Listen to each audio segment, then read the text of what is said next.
Avis vascular centre మన దేశంలోనే the best varicose vein hospital.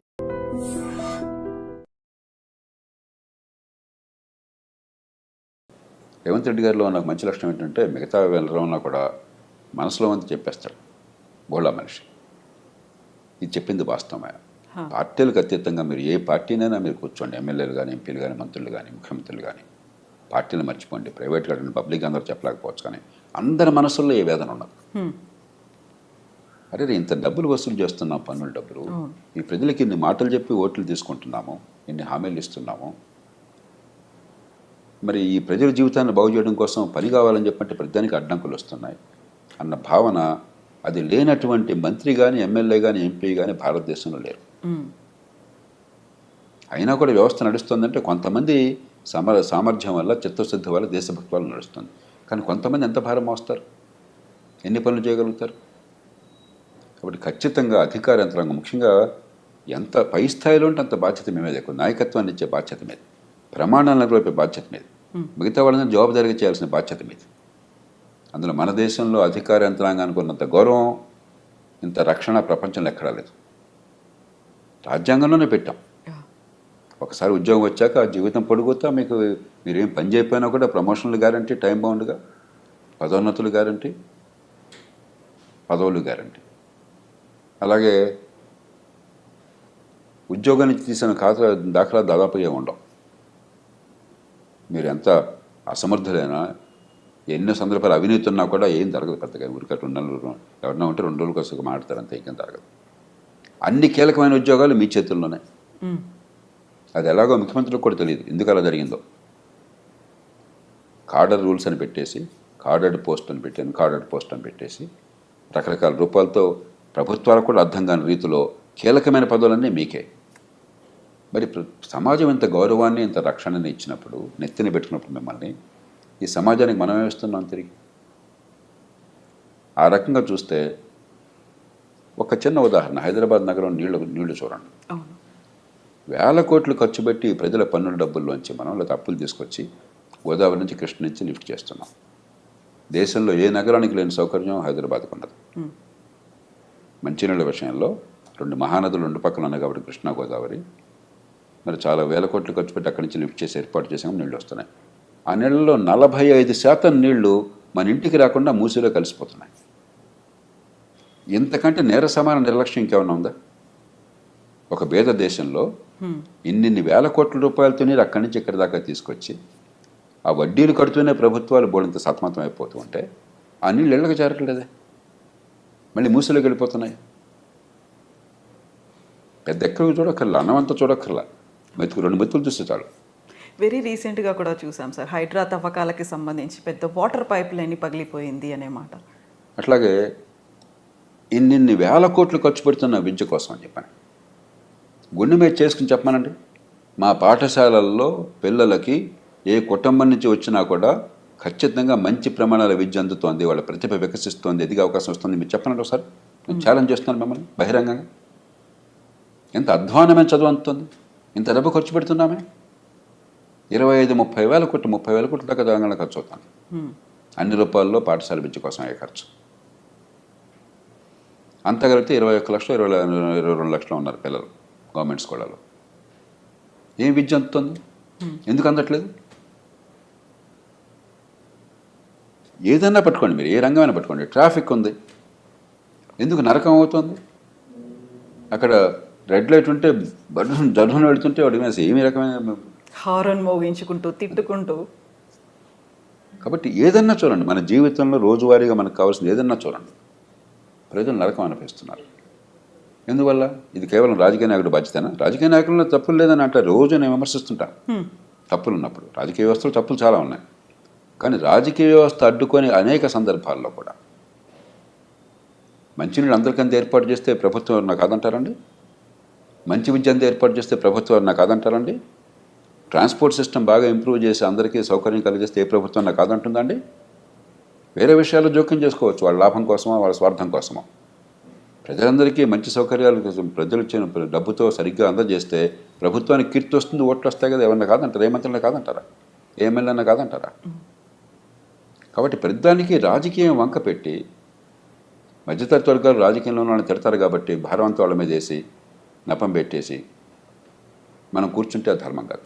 ఎందుకని సార్ సమన్వయ లోపం అనేది ఉంటుందా ఇటు ప్రభుత్వానికి ఇటు అధికారులకి మధ్య? లేదు కొన్నిసార్లు మనం చూసాము ప్రభుత్వం మంత్రులు లేకుంటే ముఖ్యమంత్రి క్యాబినెట్ అంతా ప్రెషర్ అంతా వీళ్ళ మీద పెడుతున్నారు, లేకుంటే మేము చేసినట్టుగా మీరు చెప్పినట్టుగా మీరు పని చేయండి అనే మాట, ఆ తర్వాత బ్లేమ్ అవుతున్నారు. కాదంటలా, కానీ ఆ మాట అర్హత ఇప్పుడు వస్తుందంటే మీకున్న పరిధిలో మీరు చాలా సమర్థంగా పనిచేసి ప్రజలకు ఫలితాలు ఇచ్చినప్పుడు వాళ్ళకి నచ్చప్పొచ్చు. ఏమండి ఇలా కాదు ఇంకోటి అంటే మీ మాటకు గౌరవం ఉంటుంది. ప్రధానంలో నో అన్న మాటే మీ నుంచి వచ్చి మీ నుంచి ఏ పని కాకుండా ఉండి ప్రజలకు పనికి వచ్చేది జరగకుండా ఉండి మీరు ప్రధానికి నో అంటే వాడి నుంచి గౌరవిస్తారు మిమ్మల్ని ఎన్నికైన వాడు. వాళ్ళమే ఒత్తిళ్ళు ప్రజల నుంచి చాలా ఉన్నాయి పొద్దున్న సాయంత్రం దాకా. కాబట్టి ఈ వంక పెట్టేసి రాజకీయంలో ఉన్న వాళ్ళని తిట్టేసి మనం కూర్చుంటే ఎట్లాగా? ఈ సమాజం ఎంత గౌరవాన్ని ఇస్తుంది, ఎంత పోషిస్తుంది మిమ్మల్ని. ఇందాక నేను కొన్ని ఉదాహరణలు ఇచ్చాను. వీటిలో రాజకీయం ఏది వద్దని చెప్పండి నాకు. వీటిలో ఏ ఒక్కటైనా సరే ఒక ముఖ్యమంత్రి కానీ ఒక పార్టీ నాయకుడు కానీ ఏ పార్టీ ప్రభుత్వంలో ఉన్నా సరే మీరు ఇది చేయొద్దయా, ప్రజలకు అసౌకర్యం కలిగించండి, ప్రజలకు రవాణా వద్దు, ప్రజలకు మంచినీటి సరిగ్గా అందొద్దు, మురుగునీటి పరిధులు సరిగ్గా అవుతాయని వాడు చెప్పాడా? కాబట్టి రాజకీయంలో తప్పు చేయట్లేదు నేను అంటలా, కానీ కొన్ని రంగాలు చూస్తుంది చట్టబద్ధ పాలన లేదు, నిజమే. ప్రధానంలో రాజకీయ జోక్యం ఉంటుంది పోలీస్ కేసుల్లో, నిజమే. పక్కన పెట్టేద్దాం, దానికి ఏం చేయాలో ఆలోచిద్దాం. కానీ అదేం లేకుండా చాలా రంగాలు ఉన్నాయి. అక్కడ మీరేం చేస్తున్నారు, ఎందుకు చేయటం లేదు? అంచేత ఎవరినో బాధ్యులుగా చేస్తే లాభం. దీనికి మనందరం బయట ఉన్న వాళ్ళం కూడా సమిష్టిగా బాధ్యత తీసుకోవాలి. రాజకీయంలో ఉన్న వాళ్ళు సహజంగా ఎన్నికైన వాళ్ళు బాధ్యత మనం పెట్టాం కాబట్టి వాళ్ళ బాధ్యత తీసుకోవాలి, దాని అనుమానం లేదు. కానీ పాలనా యంత్రాంగం, న్యాయ వ్యవస్థ, పత్రికా ప్రపంచం, మరి ప్రభుత్వాలు బయట ఉన్నటువంటి కాస్త కూస్తో పలుకుబడి ఉంటే మనందరం నేను కూడా బాధ్యత తీసుకుంటున్నాను. నా తప్పు కూడా ఉందని నేను అనుకుంటున్నాను. అంతేకాకుండా ప్రతివాడిని వాడిని చూపెట్టేసి వాడు తప్పు చెప్పేసి ఇది తప్ప. ముఖ్యమంత్రి గారు ఆవేదన నిజమైనది, దేశమంతా ఉన్నది, సహేతుకమైనది. ఖచ్చితంగా పాలనా యంత్రాంగంలో మౌలికమైన ప్రక్షాళన కావాలి, మౌలికమైన మార్పు కావాలి. ఈ పద్ధతి కొనసాగిస్తే ఇప్పుడు కొన్ని సినిమాల్లో చూస్తే, ఈ మధ్య ఒక సినిమా నేను మా శ్రీమతి చూస్తూ నేను ఒక 2 నిమిషాలు చూస్తే నాకు వాంతి వచ్చినట్టు. సినిమా చూసారు సార్ మీరు? వాడు అధికారిని వేశారట ఎన్నికల కోసం అని చెప్పని, వాడొచ్చి బస్తమే సవాల్ అని చెప్పని, నువ్వేవాడువయా ముఖ్యమంత్రివి, లేకపోతే నువ్వేవాడువయా మంత్రివి, నేను 35 అంటాను, నేను అంత తెలుస్తాను అంటాడు. అది నిజంగా జనం తప్పట్టు పడతారు గొప్ప అనుకుని. ఇదే ప్రజాస్వామ్యం, ఇదే అధికారుల అహంకారం, ఇదే రాజ్యాంగం. మనకు చాలా విచిత్ర వాతావరణాన్ని సృష్టిస్తున్నాం ఈ దేశం. నాకు అది వాంతి వచ్చింది అది చూస్తే. దీనిలో అసలు ప్రజాస్వామ్య స్పృహ ఏంటి, రాజ్యాంగ స్పృహ ఏంటి, మంచి పరిపాలన గురించి అవగాహన ఏంటి, ఇదే మన ప్రజలకు చెప్తున్నది. ఎంత అజ్ఞానాన్ని మనం పెంచుతున్నాం ఈ దేశంలో. అలాగే ఈ పదవుల కోసం పడితే వెంపర్లట 15 లక్షల మంది పోటీ పడ్డం ఐఏఎస్ కోసం అని చెప్పని, జీవితం అంతా త్యాగం చేయడం, ఒక 5 ఏళ్ళు 10 ఏళ్ళు. అంత ఈజీ కాదు ఐఏఎస్ ఐపీఎస్ ఆఫీసర్లు అవడము అనేది ఉంటుంది కదా సార్. చాలా కష్టపడితే వచ్చారు. ఇంత కష్టపడి వచ్చిన తర్వాత మీరు ఉద్ధరించింది ఏంటట? కరెక్టే, ఉద్ధరించింది ఏంటట? ఎందుకని జరగట్లేదు ఫలితాలు? నేను కోపంతో చెప్పట్లా, ద్వేషంతో చెప్పట్లా. నేను ఆ పదవుల్లో ఉన్నవాడిని, నేను నిస్పృహతో బయటకు వచ్చినవాడిని కాదు, నిరాశతో పనికి రాకుండా బయటకు వచ్చినవాడిని కాదు, ఫెయిల్ అయిన వాడిని కాదు. నన్ను ఎవరు భారతదేశంలో ఒక అధికారిగా ఫెయిల్ అయినా ఎవరో ఏ మనిషిని అనుకోవట్లా. నన్ను బాగా తిట్టేవాళ్ళు కూడా ఆ మాట ఇప్పుడు అనలా, ఇంతవరకు సాధ్యం కాదు. అది ఒక ఆవేదనతో చెప్తున్నాను. ఇంత అవకాశాన్ని సమాజం మీకు ఇచ్చి నెత్తిన పెట్టుకుంటే మీ వల్ల ఏం జరుగుతుంది ప్రజలు? ఇది పోగా అహంకారం చాలామందికి. ప్రజల గురించి పట్టించుకునేది లేదు, వాళ్ళ బాధల గురించి పట్టించుకునేది లేదు. మరి కొంతమంది ఏదో సెలబ్రిటీలు అని చెప్పి అనుకుని సోషల్ మీడియా అట వెనకాల ఏదో కెమెరాలతో తిరుగుతుంటారట. ప్రభుత్వాలకు సిగ్గుంటే డిస్మిస్ చేయాలి వాళ్ళని. మనం బ్రిటిష్ పరిపాలన యంత్రాంగాన్ని అనుకరించాం. ఎనానిమిటీ దానిలో ముఖ్యమైనది, మెరిటాక్రసీ, మీ ప్రతిభ వల్ల రావటం, పొలిటికల్ న్యూట్రాలిటీ, పక్షపాత రాజకీయాలు లేకుండా ఉండటం, ఎనానిమిటీ, పబ్లిక్ సర్వీస్, ఇవి మౌలికమైన లక్ష్యాలు. అవన్నీ మర్చిపోయి మీరు ఏదో స్టార్లాగా బిహేవ్ చేయటం నాకు అర్థం కాదు. ఎంత విచిత్రంగా ఉంది అసలు, ప్రవర్తన అంత వెకిలిగా ఉంది. దాన్ని ఎలా సహిస్తున్నారు ఈ రాజకీయంలో ఉన్నవాళ్ళు? దానికి ముఖ్యమంత్రి గారిని కూడా బాధ్యతలు చేస్తున్నాను. మీరేం చేస్తున్నారు మరి? మీ ఆధీనంలో పరిపాలన యంత్రాంగం అంటే వాళ్ళలో క్రమశిక్షణ పెట్టి కొన్ని ఏ రకంగా చేస్తే మేము గౌరవిస్తాం, ఏ రకంగా చేస్తే మేము ఊరుకోమని చెప్పిన సంకేతాన్ని ఇచ్చే బాధ్యత మీకు కూడా ఉంది. సో ఈ మధ్యన ఒక ఇన్సిడెంట్ చూసాము. తెలంగాణ రాష్ట్రంలో ఒక మంత్రి కలెక్టర్ మీద అసహనం వ్యక్తం చేశారు, పబ్లిక్గా వాళ్ళని విమర్శించారు అనే వాదన వినిపించింది. ఆ తర్వాత కలెక్టర్ అక్కడి నుంచి తప్పుకున్నారు, పోస్టులు పెడుతున్నారు అనేది, సో కొటేషన్స్ రూపంలో, మోటివేషనల్ కోట్స్ రూపంలో వస్తున్నాయి అనేది. ఇన్ఫ్లుయెన్స్ ఎవరిని చేస్తున్నారు సార్? నాకు ఈ సంఘటన తెలియదు కాబట్టి దాని గురించి పూర్వాపరాలు తెలియకుండా మాట్లాడాను. మనకేమిటంటే 2 విషయాలు మనకు చాలా స్పష్టత ఉండాలి. ప్రజాస్వామ్య సమాజంలో తుది బాధ్యత వహించేది ఎన్నికైన ప్రభుత్వము, ఎన్నికైన ప్రతినిధులు.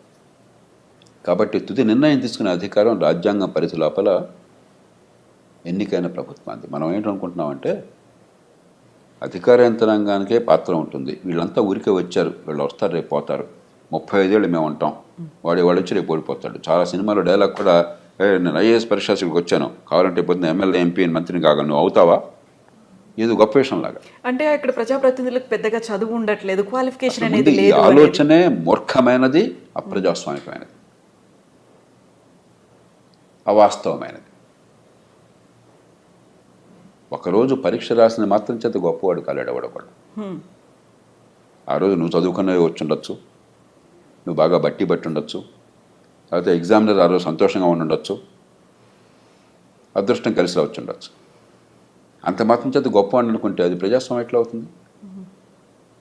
ప్రజలు తమ సమ్మతితో అధికారాన్ని కట్టబెడితే ప్రజాస్వామ్యం. ప్రజలు పాలించేది ప్రజాస్వామ్యం.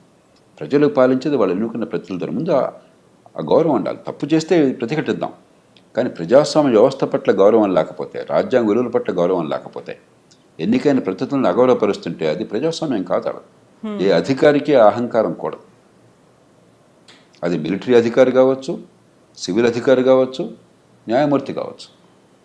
ఎన్నికైన ప్రతినిధుల్ని చవకగా చూడండి, వాళ్ళని వాళ్ళు తిట్టుకుంటారు. అదే పనిగా జనం కూడా తిడతారు. ఎందుకంటే ఓటు వేసేది తీసి తిరస్కరించేది వాళ్ళనే కదా, కాబట్టి జనం తిడతారు. అది ప్రజాస్వామ్యంలో సహజం. కాబట్టి వాళ్ళకి కొంచెం రాజకీయంలో ఉన్న వాళ్ళు కొంచెం వంగం ఉంటారు. దాన్ని అలుసుగా తీసుకుని ప్రజాస్వామ్యాన్ని అవమానిస్తే, ఎన్నికైన వాళ్ళు చాలా చులకనగా చూస్తే గడ్డిపోచలాగా, అది ప్రజాస్వామ్యం కాదు. అది ప్రజలకు అర్థం కావాలి. ఏ ప్రజాస్వామ్యంలో స్వేచ్ఛను అనిపిస్తున్నామో ప్రజాస్వామ్యానికి మూలం అర్థం కావాలి. రెండోది, సరైనటువంటి సూచనలు, సలహాలు మీ అనుభవంతో, మీకున్న పరిజ్ఞానంతో, మీ నైపుణ్యంతో ఇచ్చే బాధ్యత మీది.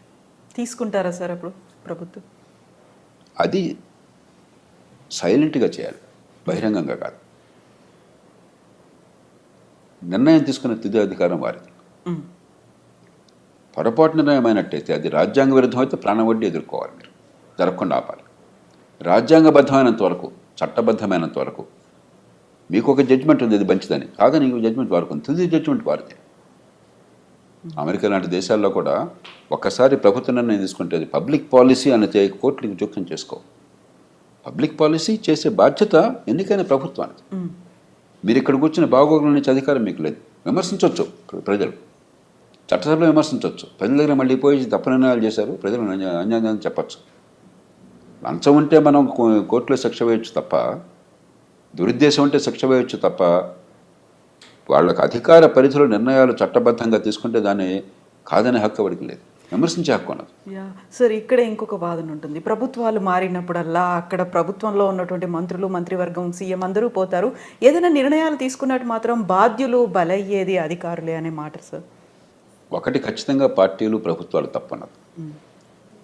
మనకి 100 మంది అధికారులు ఉంటే నిజంగా పనికొచ్చేవాళ్ళు, ప్రజలకు చేయగలుగుతున్న వాళ్ళు 5-10 మంది ఉంటారు. క్షేత్రస్థాయి వదిలేదు.